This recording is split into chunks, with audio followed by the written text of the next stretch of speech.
In an effort to help Santa Clarita residents prepare for potential disasters, the city is encouraging the community to visit the Emergency Expo on Saturday, April 19th from 10 a.m. to 2 p.m. at College of the Canyons. The annual Emergency Expo is the perfect opportunity for families and people of all ages to enhance emergency plans and disaster supplies while having fun.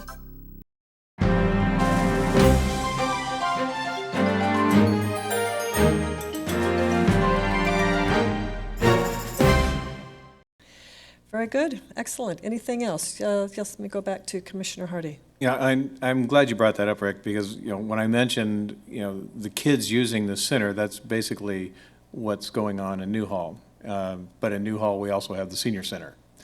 One of the things that I believe most of us here, if not all, wanted to see was getting senior activity on the east side of town also.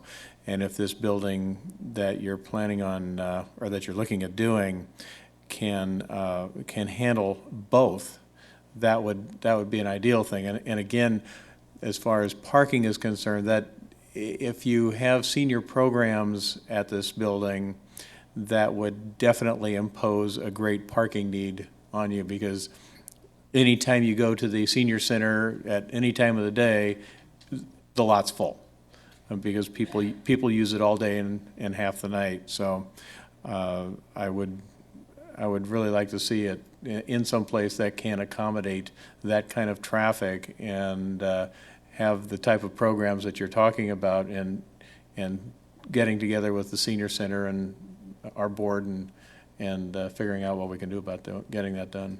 Thank you. Levison. One additional comment, we talk about kids and we talk about seniors, and I think we really need to additionally focus on the teens, the older teens. They don't have any place to go to listen to their music and to hang out, so forth. So I wanted to make that point. And then with the planning department talking so much about the village concept, are you considering doing multi-story here perhaps, or doing the building in such a way where an additional story can be done with a gymnasium on the second floor someday, where we can utilize the space? I see that none of them are quite 3 acres. So we're talking really about limited space, but can we do it in a way that we can grow with lots of money? The 2.5 acres that we identified is based on a standalone building, and it includes the necessary space for adequate parking and all those things that we need. That being said, there have been some discussions that perhaps if this shopping center were to renovate, that might be an option that we could look at. I don't want to call it condoizing the community center, but it's certainly something that we're open to exploring with the property owner. And like I said, as we start to center in on a location based on the commentary that we hear from you and from members of the community, it may begin to shape our discussions with property owners as we move forward. Yes, Vice Chair Redd.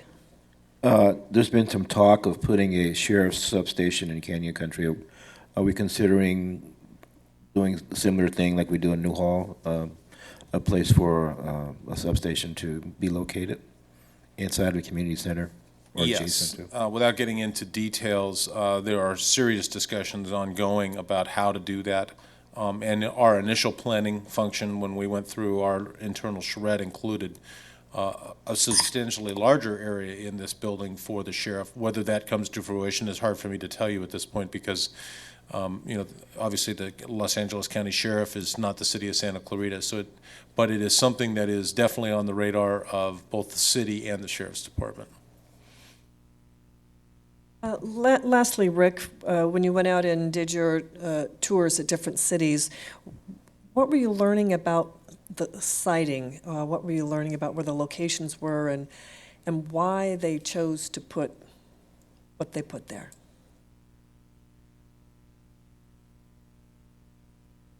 We learned that we have a very difficult city to develop in, and I don't mean to be glib, but all the easy land is gone in Santa Clarita, and many of the cities that we visited have the luxury of having either flat or available land to construct on, and that it looks like we've got a lot of land out here that isn't built on, but a lot of it is owned, a lot of it is slated for development, and finding a piece of land where you can literally shoehorn something in is not easy, because the easy stuff has been done. I appreciate what you're saying, and at the same time, I see some diversity here. I see an opportunity, for example, to put one, next to, senior living, complex, and one that's not. So again, I was trying to get a sense as to what it is that you were hearing, even if it was in the ideal state, as to why they chose to site where they cited. I don't think we had any discussions with them about that. In typically, what I think I would say, at least I think I visited three. Adele, you went to the one in Rancho Cucamonga.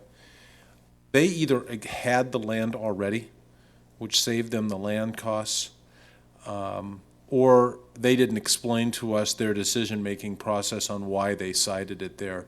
But there tended to be some level of symbiosis wherever you went. And if you look at all three of these sites, there arguably is a symbiosis with each of these three particular sites. We don't think about it when we think about Canyon Country Park, because we've all been there before, but the medical office building that's going up next door has its own symbiosis with a potential community center, because of the visitation that it will receive. And the same thing with Flying Tiger, with its proximity to not just existing senior housing, but in theory it has proximity to the freeway. It's closer to the Friendly Valley neighborhood, whereas the Solomont location is at a major crossroads and COC's up the road. So they all have their ups and downs. But I generally would say they hadn't really thought about it. They tended to own the land already, a luxury we don't really have in this valley. Okay, thank you. So did you get enough? All right, terrific. Thanks so much for bringing this forward. Look forward to hearing more as it goes along. Okay, that moves us on to our next new business item, and that's the California Children's Outdoor Bill of Rights. So we have here with us tonight Jody Jones to make a presentation of a resolution endorsing the California Children's Outdoor Bill of Rights. Thank you, Jody. Glad you're here. Good evening, Chair Hauser and members of the Commission. I'm here this evening to present on the California Children's Outdoor Bill of Rights. The California Roundtable on Recreation, Parks, and Tourism was founded in 1988 to encourage cooperation between public and private entities involved and interested in outdoor recreation. As we are all aware, with youth detachment, lack of physical exercise, and an increase in childhood obesity and type 2 diabetes, the mission of the Bill of Rights is to encourage California's children to participate in outdoor recreational activities and discover their heritage. The Bill of Rights recommends a fundamental list of experiences that every child would benefit from before entering their high school years. With that, there were numerous studies that document that children who participate in these activities are healthier, do better in school, have better social skills, and lead more fulfilled lives. Governor Arnold Schwarzenegger endorsed the Children's Outdoor Bill of Rights in July 2007, followed by an endorsement by the California Park and Recreation Commission in August of the same year. Other agencies who have also endorsed the Bill of Rights include the cities of Elk Grove, San Luis Obispo, and the counties of San Mateo and San Bernardino. The Children's Outdoor Bill of Rights provides that every child between the age of 4 and 14 have the opportunity to discover California's past, splash in the water, play in a safe place, camp under the stars, explore nature, learn to swim, play on a team, follow a trail, catch a fish, and celebrate their heritage. I would like to highlight that there are quite a few of these activities that the Parks, Recreation, and Community Services Department is currently doing. Youth sports, which would tie in incredibly nicely with play on a team, the aquatic center and the community pools with splash in the water and learn to swim, Parkmobile, day camp, and the community center, which offers children a safe place to play. Family camp actually hit quite a few of them, including camping under the stars, exploring nature, following a trail, and catching a fish. Programs at the community center, including ballet, folklorico, other programs that they offer, as well as some of our own contract classes, tie in with celebrating one heritage, and finally cowboy poetry, which can connect our youth with discovering California's history. It is important that we provide opportunities for children to be able to participate in our programs. And each season, 20 to 30 scores sponsorships are given away to those youth to provide that opportunity. Contributions are made from the public, from film companies, along with the Todd Longshore Trust Fund. The City of Santa Clarita is committed to continuing the mission of Healthy Santa Clarita by adopting a resolution endorsing the California Children's Outdoor Bill of Rights, which is attached for your review. This concludes my presentation. Staff looks forward to the Commission's endorsement of a resolution from City Council. Thank you. Jody? Yeah, I'll open up for discussion. Anyone? Yes, Commissioner Levison. It's a no-brainer. It is.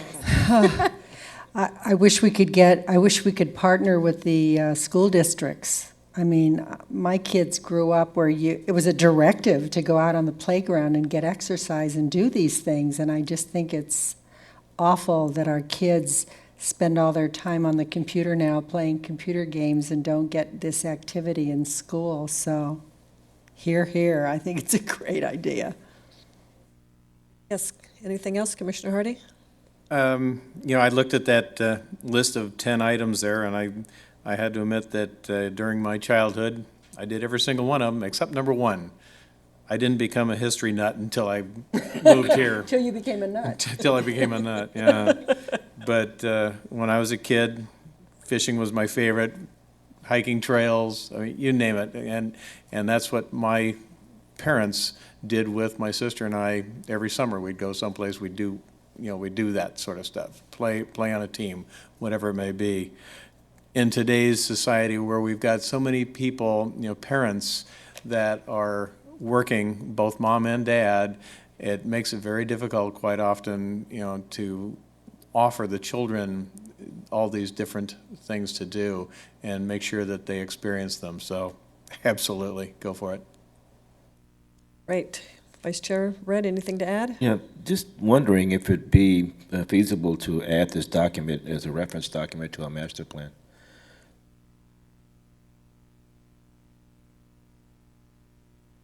To our parks and open space. Master plan, yeah, just as a reference. Don't see why not. I think that would be appropriate. I'd like to move that the commission adopts the California Children's Outdoor Bill of Rights. Second. Yeah, I haven't commented yet, but that's okay. Yeah, so we have a first and a second. Okay, great, thank you.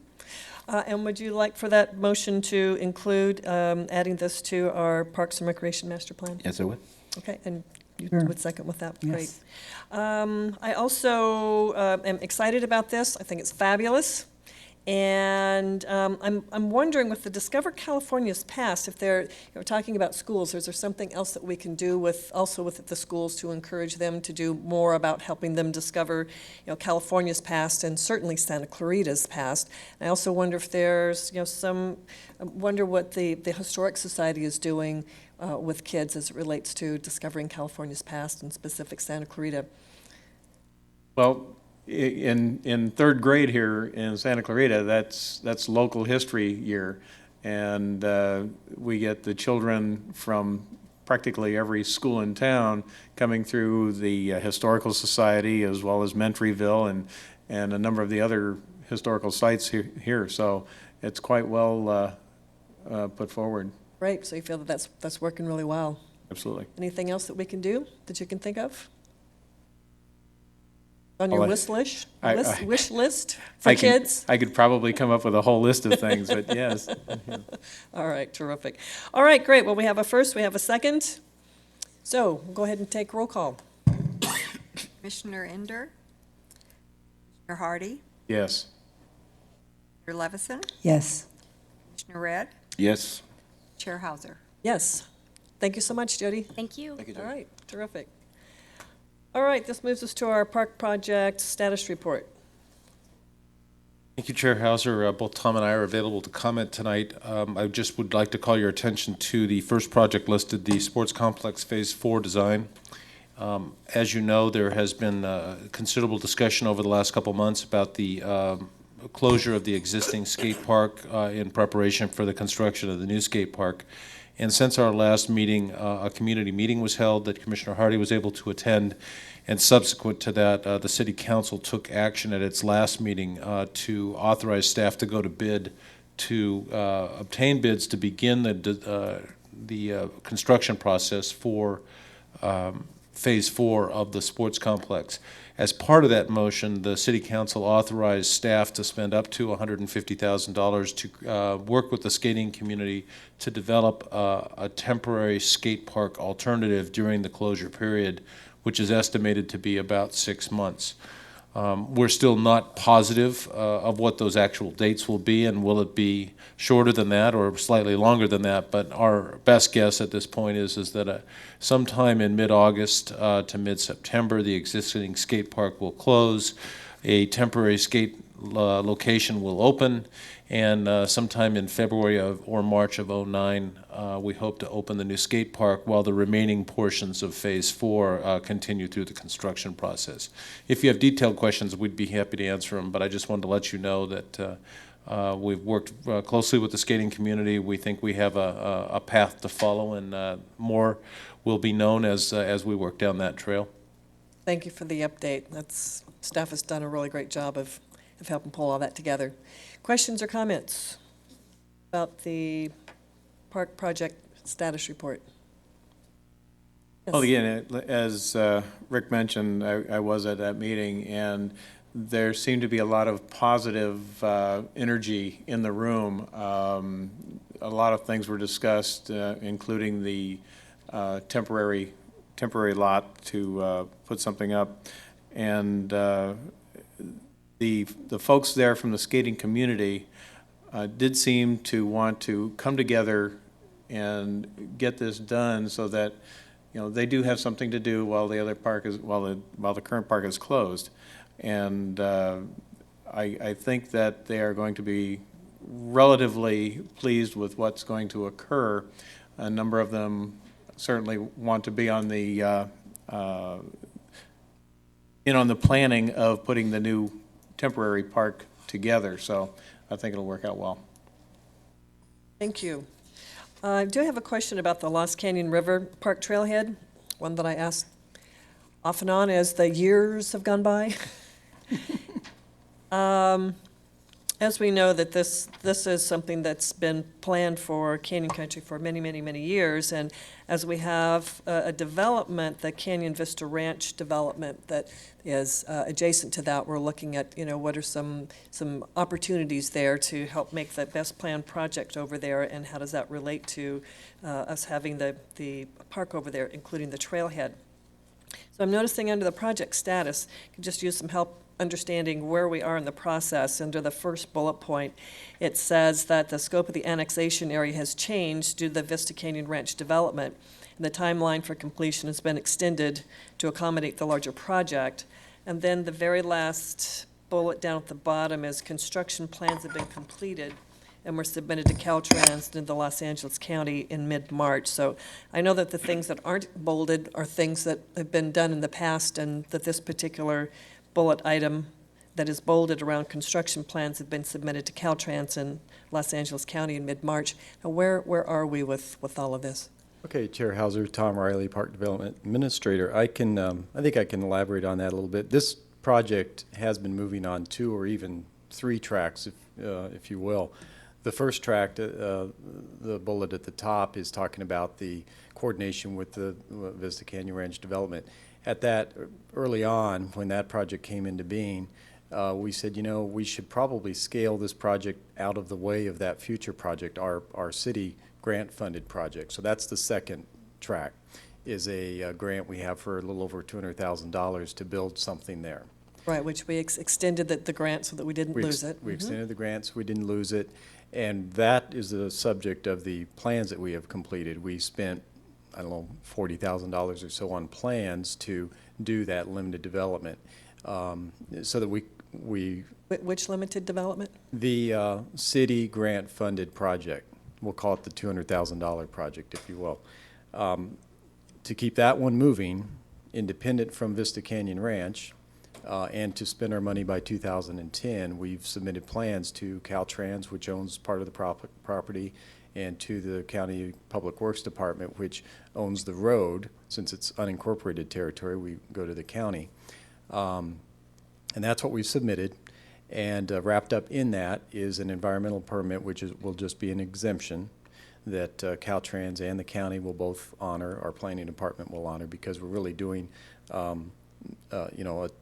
hitching post, a water bubbler for horses, drinking fountain, a dog drinking fountain. We're doing just small visitor serving facilities, benches, and some landscaping. Parking will be along the existing Lost Canyon Road as we widen it, widen the shoulder for parallel parking.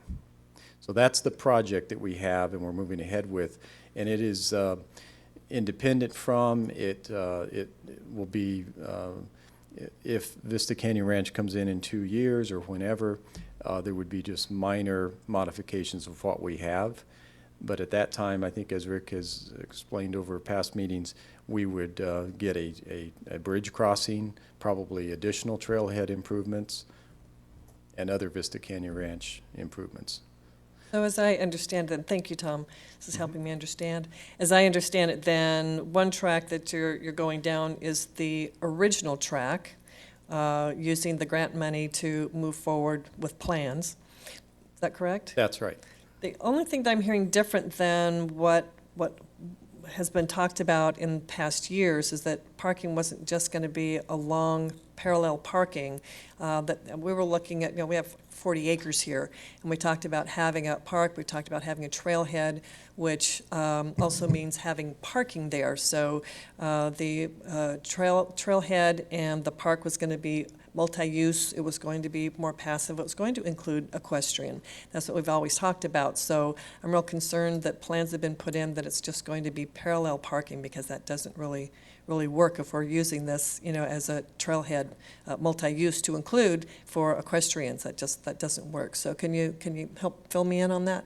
First, I want to make sure we understand that it's not 40 acres that's available for development. The majority of the land that the city owns is in the river course or in the floodway. There's really a small portion of land that we own that we can develop, and some of the land is actually Caltrans right-of-way.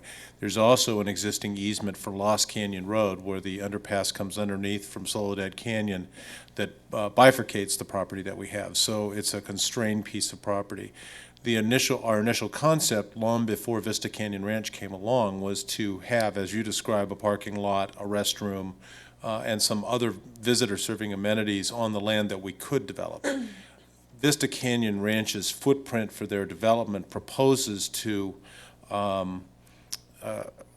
place improvements right where we would have thought to put a parking lot and a restroom, and at the price of restrooms these days, you always drive down the street and you see a newly paved street being dug up and somebody putting a sewer line through it. And you go, why didn't they think of that ahead of time? Well, we'd like to be able to say we're thinking of that ahead of time. We are doing what improvements we can outside of the footprint of the proposal that came from Vista Canyon Ranch. And as we see how that goes through the public process, we could be back doing a phase 2 to Lost Canyon if Vista Canyon Ranch fails, to add parking and restrooms at a later date. Does that help at all? To make sure that I'm understanding what you're saying, that we're going the path we originally planned, sort of. And when I say sort of, meaning that what was submitted wasn't for what we originally had planned, which was for the full parking lot, the restrooms, et cetera. What was submitted is a downsized, because of the impact that we see potentially may happen with this footprint for Vista Canyon Ranch. Therefore, we've scaled back what it is we've submitted that we would be getting approvals on to include our ERI, our EIR, et cetera. Is that correct? Generally, that's correct. And I'd like to add one more comment. Also, during the time period prior to Vista Canyon Ranch being submitted, the city also was awarded a grant by the Rivers and Mountains Conservancy to attempt to purchase a couple of parcels of land adjacent to our 40-acre holding. The name of the property owners escapes me, but they were roughly 80 acres in size and really would have taken the city's holding in that general area to a substantial portion of the river bottom and the floodplain, and really expanded our opportunities. We were unable to purchase with those grant funds from the Rivers and Mountains Conservancy those parcels of land because they were ultimately purchased by the owners of Vista Canyon Ranch. And so that's, quite frankly, that whole portion of the river and that area along the bike trail has really changed pretty dramatically over the last 2 to 3 years. We were unfortunately unable to keep those grant funds. I think I've reported that to you in the past, that those funds were awarded for the specific purchase of those specific parcels. And despite Tom's best attempts, we couldn't transfer the funds to other parcels. And we had to return the money, but we definitely tapped them on the shoulder and said, don't forget us next time. So it's been one of those projects that the twists and turns are constant and changing regularly. But we're confident that, at least the limited scope project, or the phase 1 of this project that we have now, should get some approval through Caltrans in Los Angeles County at some point, and we can go forward. And then you're saying that we could go back, and if we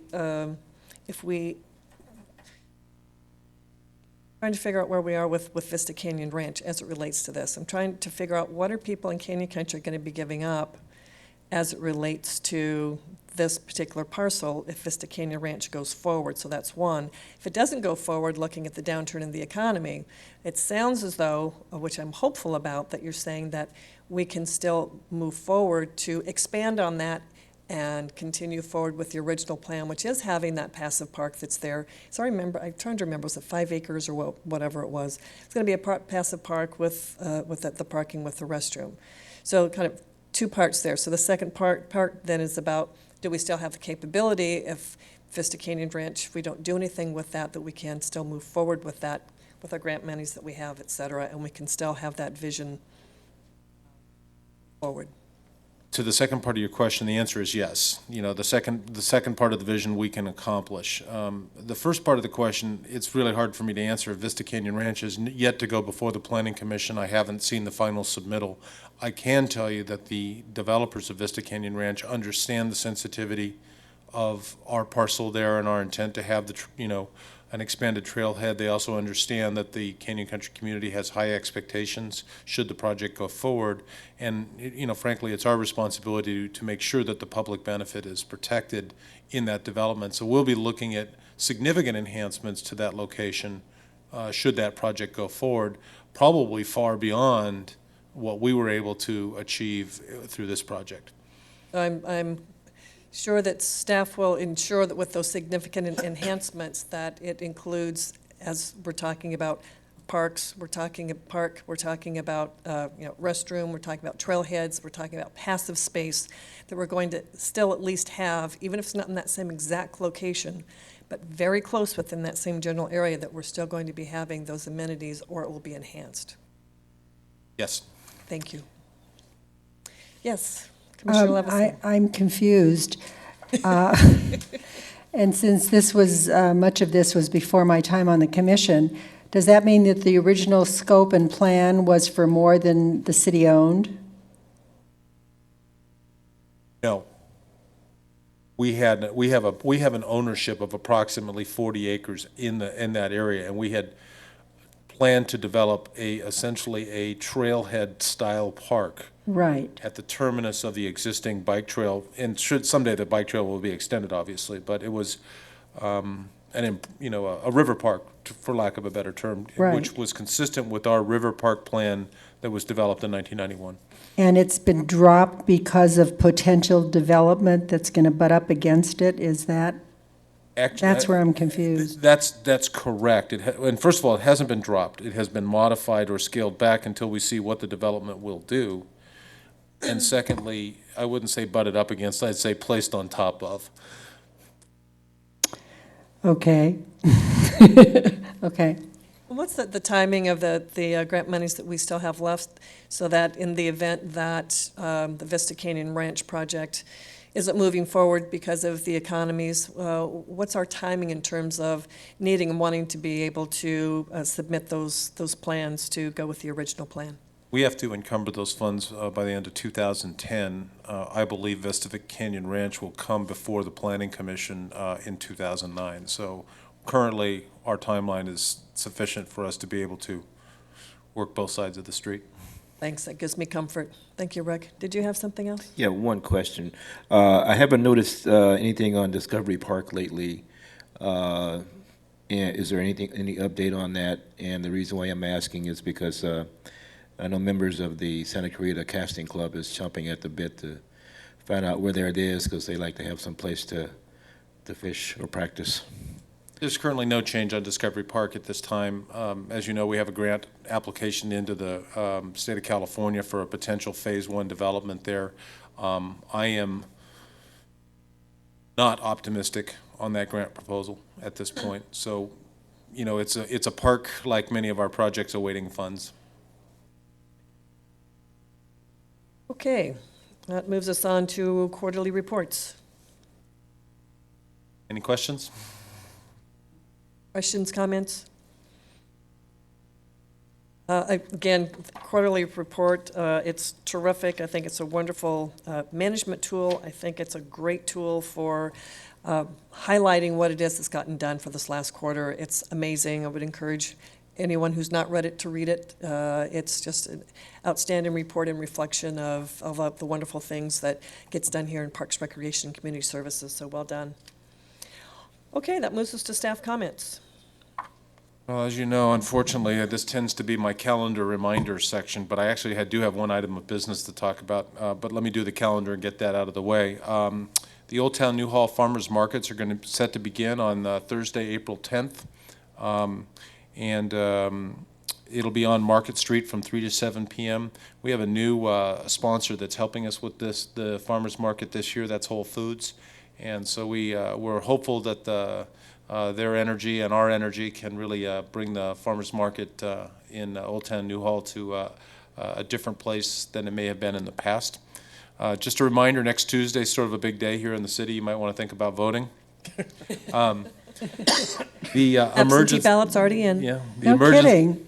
Already done that. No kidding. And they're Oh, doing no, that. I'm going to the polls. The Emergency Expo is at COC on April 19th from 10 to 2. You probably remember we moved to COC last year, and it was highly successful, so I encourage you to pop out to COC. It's in the upper parking lot. Rick, before you go on much further, you mentioned the farmer's market. Is that changed? Is the venue changed now? Bill, do you want to comment at all on the farmers market? Good evening, Chair Hauser and Commissioners. I'm Phil Lantis, the Arts and Events Administrator for the city. Yes, we have moved the location to Market Street between Main Street and Walnut, with the possibility, if it is successful, which we believe it will be, to expand either all the way to Newhall or more likely around the corner on Walnut, right next to the Veterans Plaza. And just to give you a little bit of information, our partnership with Whole Foods is resulting in more vendors, produce vendors, as well as partnering with Old Town Newhall Association to bring in Tres Sierras to do a weekly barbecue, as well as to spotlight one of the downtown businesses every week in a booth. And we will have an entertainment stage every week with local showcase performances. So we're trying to make it a bigger event, so it feels like an event, not just coming by your carrots, but also come on down, hang out, have some food. We're also going to be partnering on various events. For example, on May 1st, the first spaghetti western dinner produced by Old Town Newhall Association will be held in Veterans Plaza, following the farmers market. So people will go to the farmers market and then hopefully go over, get some nice pasta and watch some old western that I'm not sure what it is yet. That's on the 10th or later? No, that's on May date? 1st that Oh. we're doing that. But that's kind of a model of what we'll be looking at doing is, maybe monthly doing special events that coincide with the farmers market. So there's a mutual gain from that. I have a question. Farmers markets are considered to have good local produce at reasonable prices. What will happen to the price of those carrots with Whole Foods being the sponsoring They're not the entity? ones providing the produce. They're doing a few things for us. They're allowing us to market on this side of town to what we believe is an audience that's ideal for hopefully encouraging them to come down to Old Town Newhall. And they've been a liaison between some of their produce vendors and ours, but they will not be Whole Foods prices. I don't think that would fly. That's good. We love Whole Foods, Because though. I think, I do, and I shop there too, but it sort of loses the concept of farmer's market if you're going to start getting, boutique foodies prices, so. They are all certified farmers. The produce vendors will have other vendors doing other things that are not required to be certified, but the actual produce vendors are all certified and farm direct, and we're certified, I think, with the county or the state. I forget which agency, but we are a certified farmers market, so we're required to have certified vendors. That's great. Well, delicious and very creative event you're putting together. Thank you, Phil. Have to come on out. Yes. Just another reminder, the Cowboy Festival will happen before we meet again. On April 23rd is the kickoff of all of our events with the week, Walk of Western Stars on the 25th, I believe, and then the weekend at Melody Ranch. I believe Phil and his team will be getting you your all the necessary info that you need and your passes and those types of things about a week prior to the event, and so you'll have your access that you need. And if you have any special needs, feel free to let Phil or myself know. Ruth Ann, did you have a question? Yeah, about that? I have a special request. I presume that, and I'm hoping that we'll get the tickets to the big gala at the Hyatt again, as we did last year, which was really terrific, and I enjoyed it very much. I would like to request that we have a table for the Parks Commission. I remember we were all running for seats and trying to get seated together, and, we're not exactly staff, and we're certainly not council, but a little special. So if we could have a table reserved for us, that would be really terrific, if enough of us are going to attend. So I would make that request. And finally, Hero of the Week recognition is Monday, April 28th at La Mesa Junior High School. It's 7 p.m. And I know a number of you really enjoy that. So if you'd like to come, please let us know. I believe that's it. So it kind of leads me to a follow-up from our study session on Monday night where we had the Parks and Recreation Master Plan presentation. We have a copy of the PowerPoint here for you, and Arlene will give a copy to each of you. I think we wanted to have a brief discussion on where we go next. My general sense of just in listening to the commissioners is that some of you may still have questions and some may not, and I'm not sure if another meeting is necessary, or, for example, another study session to go through the document section by section, or if you would like us, we can arrange to set up a conference call with the consultant where you can ask questions or make commentary on the document. We can also convey written comments to the consultant. Our goal still is to try to have a document to you for adoption by the commission at your June meeting would be our goal at this point. To do that, we probably need to get that document to you about a week earlier, which is probably the Tuesday after Memorial Day, which I think is the 26th this year. I'm not positive. As such, getting our comments to the consultant in order for him to have the time to turn around a final document for adoption means we probably ought to have all of our comments and changes or suggestions to them by the 17th of April, which is only a couple of weeks away. So if we want another meeting, we'll need to schedule it quickly. If you want to do some one-on-one conversations with the consultant, that's certainly available to you.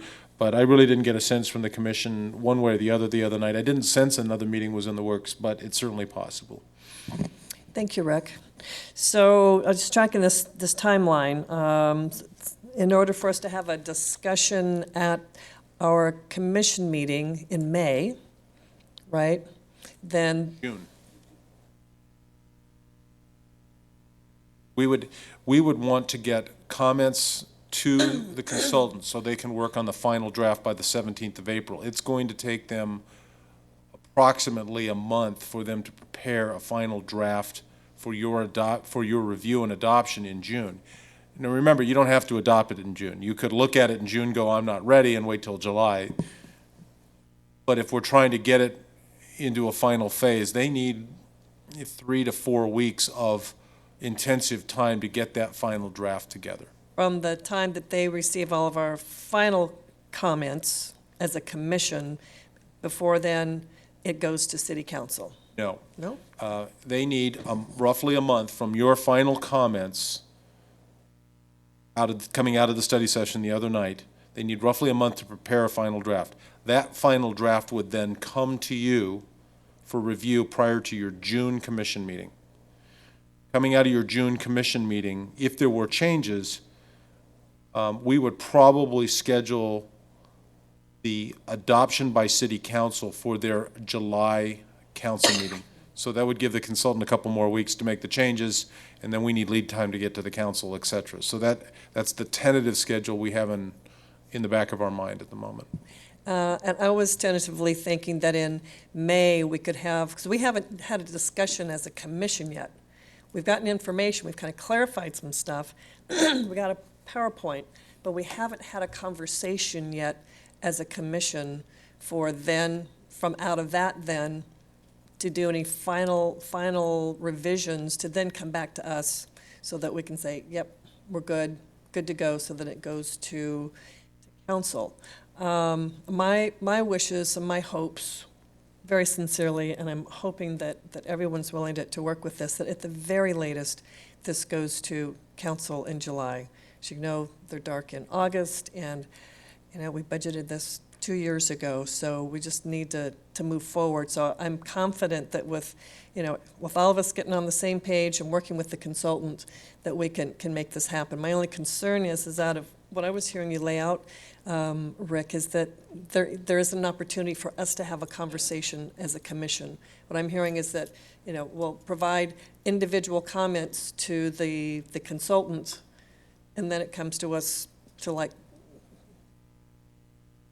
see what I mean? Yeah, I think you could, if you had a meeting prior to the 17th of August, I'm sorry, the 17th of April, 2 weeks from now, we could incorporate your comments from that meeting into the final draft that you would see in June. If you waited till your May meeting to have an open discussion about the master plan and what your comments would be, we would not have enough time to get the draft, those comments into the draft for the June meeting. So you would have to make those. I'm What just about wondering a if we study could session? do Well, both. that's kind of where I'm going. You would have to then take those comments from your May meeting, reiterate them to the consultant at your June meeting, and ask him to incorporate those into the document that the council would see. In other words, it wouldn't get into the preliminary draft you would get. Some might, not all. In May or June? In June. What about a study session? You're not going to see a final draft until around the 25th of May, till Memorial Day. That's the key. So even if you agendize this for your May meeting, you won't have a final draft to work from. You'll probably be working from the screen draft that you had. You might have a little bit more done, but Yeah, I'm thinking that he should definitely have some more done by May, for goodness sakes. But I think you remember from his discussion the other night, there are a couple of pretty significant pieces that he had to wait for comments on, primarily the open space component and the financing component, which is not probably going to be terribly new. I mean, they're pretty standard public financing. It's primarily the open space component, I would guess. So, yeah, you get more, but I don't think you'd get to the final document that you're going to be really looking at in June. You're really not going to see that until the 25th of May. And the other alternative, obviously, is to wait to adopt this in August, but I'm hearing you not wanting to do that. I don't want to do that. I want to get this done by July. What So, about a study comments? session on April 15th, which is a Tuesday? It's a planning commission night, so it doesn't affect us Well, pretty I'm much. wondering what other, there's a couple of steps. One is to give our comments to the consultant, and another is for us to have a conversation together. That could possibly be combined all into one. I know that I have some comments for the consultant. I believe that Lori has some as well. I don't know that to be true, but based on our study session that we had, she said there were several things that she dog-eared. Maybe from our last meeting that we had, maybe that was, addressed. I don't know. I still want to have a conversation with what I want is I want to have a conversation with the consultant. I personally do. Be great to do with you guys, and if you don't have a need to, I'm okay with that. I think we as a commission need to have a conversation together, and then the consultant needs to take all of our stuff and incorporate that into that. So I'm just trying to figure out a timeline to do that, and do we need a study session or not? If you guys don't have something else to contribute, yeah, I'm glad to just do a phone conversation with him if needed and save a study session. I think we'd be better off getting together rather than each one of us posing questions or We'd like whatever. to hear what each other has to Yeah. say. Because we may each have the same question or something, and if we do it as a team, we can eliminate a lot of the redundancy and just give them what we need. I do have some questions. I didn't get a chance. I had to leave early, and I apologize for that. I do have some questions that I'd like to pose to the consultant, and I agree we have a chance to talk about it among ourselves first before we. Because the study session was just a presentation. It Right. wasn't really a conversation at all, for the most part. So we're looking at having another study session just among ourselves first, and see what comes out of that, whether or not we need to talk to the consultant again. We can do it either way. We can set something up with you as a group, or we can set something up and ask the consultant to come. And they can be here. We did not plan on that, so there's a logistical issue there. They are not just the consultant, just to Santa Clarita, so their availability may or may not be as easy as we hope. As you probably remember, getting the last couple of study sessions scheduled was Problematic. time. And Rick, also, I guess I'm wondering, on some of the studies they made and some of the research, I think, is it possible for them to redo some research if requested? Because there's a couple of results I'm looking at that I have some questions about, and I thought I would like to see some of the results be more specific as to the results. There was a couple of graphs that I had some questions on. I didn't dog-ear it, so I apologize for that. But is it possible if a question comes up that requires maybe redoing some data, is that possible? My preference would be is to ask the question about, with your concern, to the existing consultants and say, can you explain to me why this is?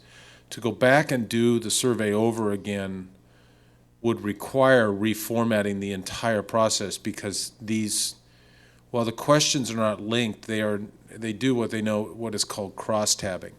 And once you change one question, it changes every other piece of data within the report. You'd almost have to go out and redesign the survey and resurvey. Okay. That's the easiest way I think I could say it. I'd rather go back and say, okay, ask the question, try to get the answer, try to understand where the concern is. Okay. I just had some questions on the usage of the parks and the kind of recreation that the public was telling them that they were like, the numbers they gave about the percentage of use. What kind of use was that? Was it programs? Was it facilities or going to the gym? What exactly is the public benefiting? What programs are they benefiting from? That's the kind of question I'm looking at. I think one of the difficulties in designing one of these surveys, and I have a copy of it here, by the way, for Chair Hauser had asked to see the survey, is one of the difficulties of doing surveys like this is you're making a phone call to a resident's home at 6 o'clock in the evening during the dinner hour, and you're asking to take a period of their time to answer questions about what's going on in their community. And at some point, there's there's a point during that telephone survey in a time period where the survey becomes ineffective because the listener is done. So you have to figure out how to ask as many questions as you can in a restricted period of time without making the survey irrelevant, I guess. I don't think it'd be irrelevant, but it certainly is a diminishing return.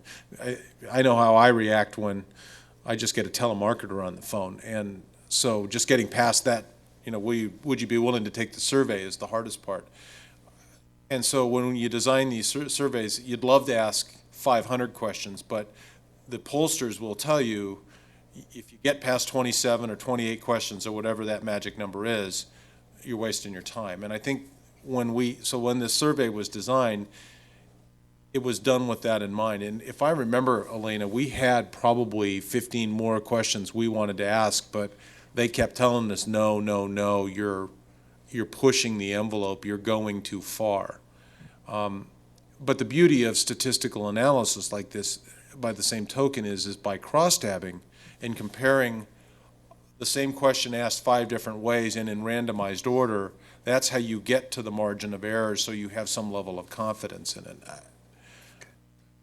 As I'm understanding it, to make sure that your need is met, I didn't hear you asking to redo the survey. I was hearing you looking for some of the statistics. You wanted to see, can the statistics that they have be, or the numbers that they provided, be broken down into some other categories? Right. So not to redo it, but what they've rolled up, to say, can you slice and dice, as we know with numbers, you can slice and dice in a lot of different ways.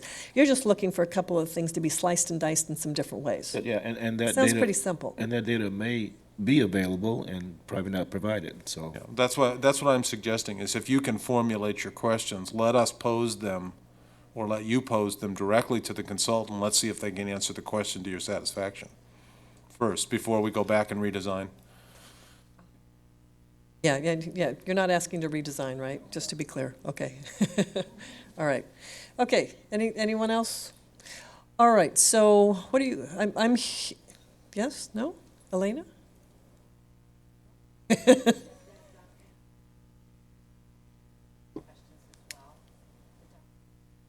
Which document is that? That's the research, the polling data that came from the Okay. baseline information that goes into creation to a lot of the recommendations, so. Great. All right, so what I'm hearing then is a desire to want to get together for another study session. Is that what I'm hearing? This month, if possible, given people's schedules, so that we can, Those are individual comments. so that we can hear each other's comments with the consultant and the questions with the consultant, make sure that we're all on the same page in terms of what we're thinking about. And you'd like to do that in April, so that then that gives the consultant enough time to be able to take all of that information and get back to us so that in June, we can have hopefully our final conversation on it before making a recommendation. Am I hearing that a study session is preferred then, and you want the consultant to come? Well, if they can, if not, we can do it, formulate our questions. I want to talk with the consultant, as well as you guys. So that would be the preference. Would a be the phone preference. conference be acceptable with the consultant? I think that could be workable. Sure. Good alternative. So let's see what we can do to move forward with that. Yeah. What timeline, what's the date you're looking at, April, Before April 17th was what.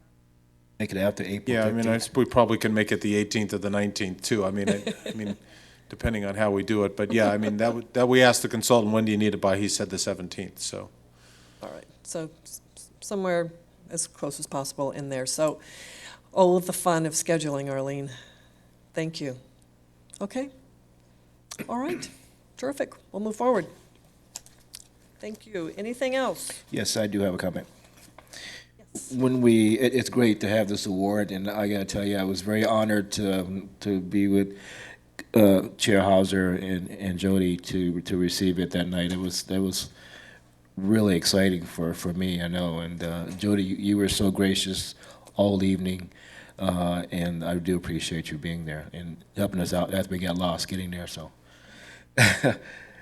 and when we brought the award back and we had staff there and thanked staff for all the work they did to receive this award, I was concerned, and I told Adele I was concerned there was one member of the group that was missing, which I feel is a very valuable member of the group, and that's Christine, because she takes the phone calls. And I think, and Adele, you might want to let us know what else she does, but I know she does it. She has a very important job on those phones and taking the reports, and I know it takes a lot of work and a lot of effort to do that.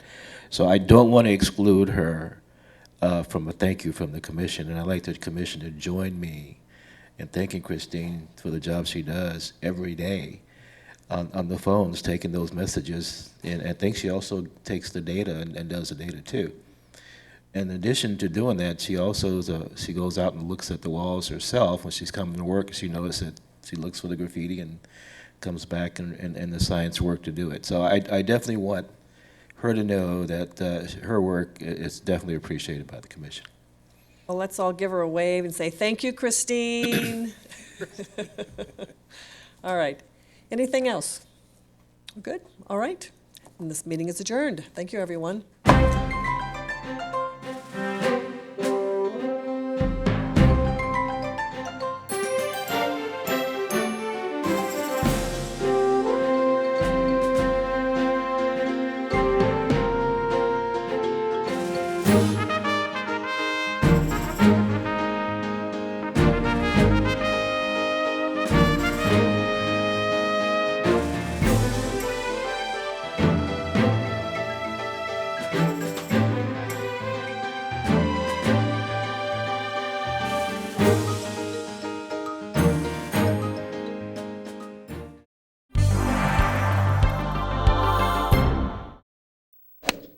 Santa Clarita is Southern California's entertainment destination. Just minutes from LA, Santa Clarita's year-round weather means you can enjoy year-round fun. Like thrilling coasters and water parks, premium shopping, destination day spas, fine dining, outdoor adventure, and major events such as wine festivals, golf tournaments, and the Cowboy Festival. Santa Clarita, always in season.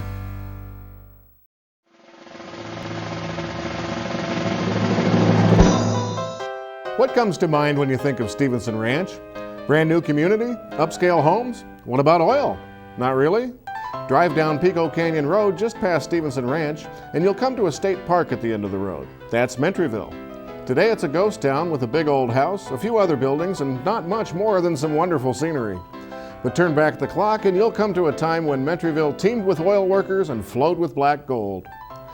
The year was 1876, and Charles Alexander Mentry, as in Mentryville, did what no one else had done in California. He drilled the first commercially productive oil well in the state, and he sent his oil to San Francisco by way of the state's first successful oil refinery in Newhall. Eventually, there were about 75 oil wells in the canyon, and the whole thing turned into the Standard Oil Company of California. Oil production slowed down at the turn of the 20th century, but it didn't stop altogether until 1990. After 114 years, Mr. Mentry's famous well number 4 was the longest running oil well in the world when it was shut down. Want to learn more about Santa Clarita Valley history? Click on scvhistory.com or stop by the Saugus train station in downtown Newhall weekends 1 to 4.